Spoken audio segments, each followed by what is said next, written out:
All right, today we're going to install the transducer from the Garmin Striker 4 onto my Minn Kota Endura 3, or I should say Minn Kota Endura 30 trolley motor.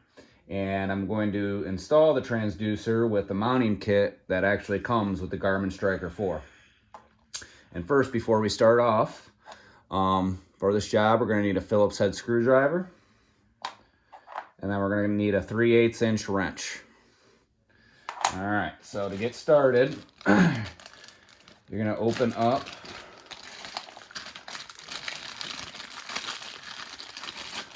let's do this first. The actual mount itself.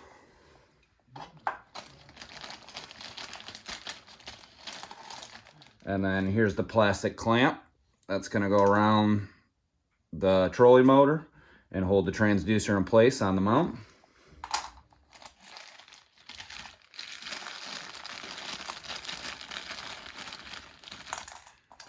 And it comes with some zip ties to secure the wire from the transducer to the shaft on your trolley motor. And then out of this bag, we're going to need this black spacer,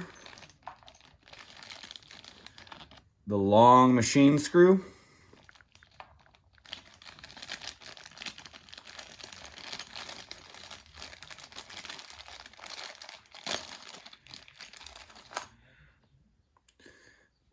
two of these little metal washers,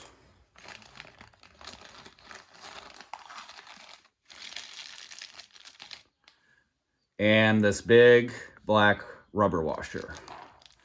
I just got to get this other little metal washer out and we'll be good to go. Yep. And then we really don't need anything else hardware wise. Put this stuff all to the side. All right, first things first. And then we're going to take this spacer, the black spacer, and then the rubber black washer. We're going to take the black washer and put it on the end so it's flush with this spacer. And then we're going to put it into the transducer. And you might have to work it a little bit, but what you're trying to do is line it up with these holes on the side of these posts. And it might take some work.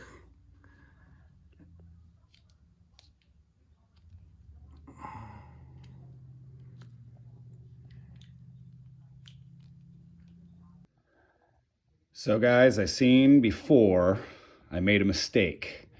I put that cord under, where is it? That spacer right there. So it was going under here. That was the wrong way. You actually want to make sure the cord is behind the spacer, because as you see here, it's got a little valley where it runs up to the shaft. So make sure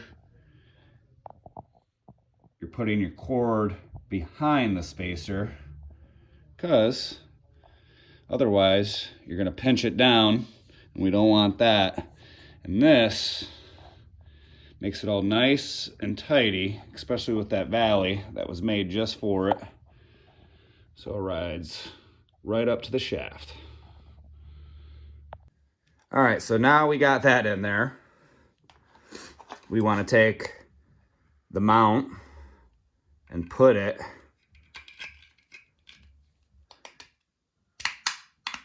see? And it'll actually kind of snap in place even without the machine screw in there.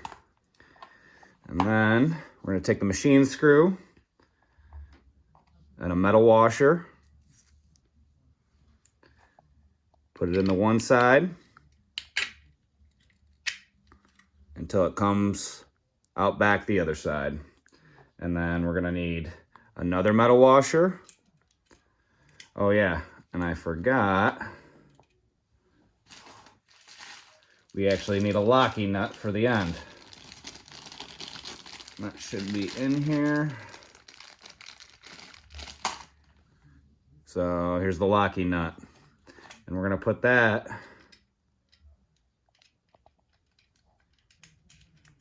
on the end, and we're just gonna hand tighten it because we're gonna adjust it at the end. So now that we got this all set up, we're gonna take the plastic clamp, and we're gonna pass it through. And it's important, you want the ridges on the clamp facing up. So you might be able to see them right here. See those little ridges? You want those facing up while you're putting them in the mount. And it might take some finagling, but eventually you get it to go through like that. And then we're gonna wrap it around trolling motor. We're gonna get it in a good area. That actually looks perfect right there.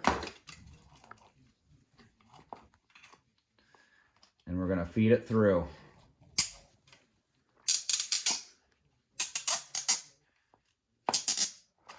And we don't wanna get it too tight yet.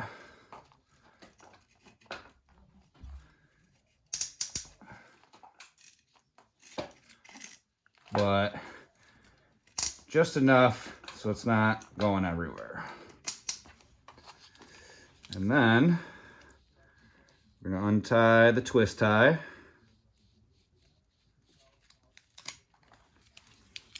And we're gonna run this cord up. And this is how it shows it in the instructions, so this is how I'm going to do it. Just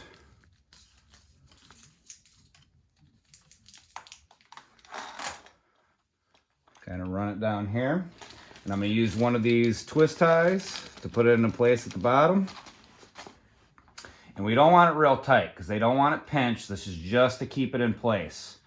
And you want to let it have a little bit of room for when you're turning your trolling motor left to right.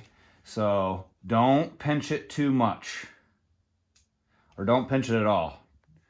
Just enough to keep that wire in place. And then I'm gonna run it all the way up here. And since I have these clamps in this unit right here, I'm only gonna put one more zip tie at the very top up here. So then it doesn't interfere with me mounting the motor up and down when it's in the water. It has enough wiggle room that it's not gonna block anything, and that's how I'm gonna run it. And here I'm gonna show you why you needed the Phillips head screwdriver and the 3/8 wrench. So 3/8 wrench goes on that lock nut. Show over here. More. So it's gonna go on that lock nut right here. And then you're gonna take your Phillips head and you're gonna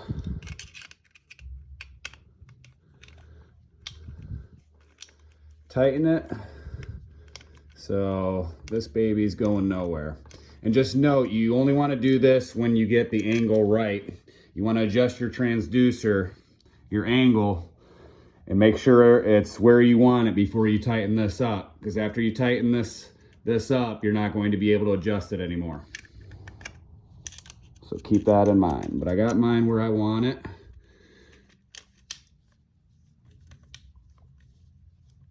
And don't over tighten it. It's at about a quarter of the way when it gets to the washer. And that's looking pretty good. And here is the finished product.